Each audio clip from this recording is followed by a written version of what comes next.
અને આ બધા વચ્ચે એક મોટા સમાચાર મળી રહ્યા છે। ગુજરાત હાઈકોર્ટમાં એક અરજી કરવામાં આવી છે અને એ અરજી અત્યારે ચર્ચાના એરણે છે। પૂર્વ નેશનલ ટેબલ ટેનિસ ખેલાડીએ અરજી કરી છે અને એ અરજી કરવામાં આવી છે સ્પોર્ટ્સ ડેવલપમેન્ટ કોડ અમલ કરવા માટેની આ અરજી કરવામાં આવી છે।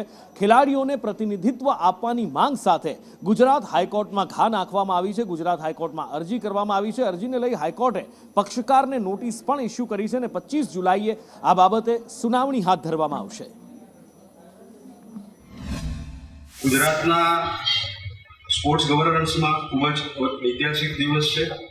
ગત 20 જૂન 2025ના રોજ ગુજરાત ટેબલ ટેનિસ એસોસિએશન વિરુદ્ધ મારા દ્વારા એક જાહેર હિતની અરજી દાખલ કરવામાં આવી હતી। તેમાં ચીફ જસ્ટિસની ખંડપીઠે તમામ પક્ષકારોને નોટિસ ભજવીને અને પીઆઈએલ ગ્રાહ્ય રાખીને આ સુનાવણી 25 જુલાઈએ મુલતવી રાખી છે।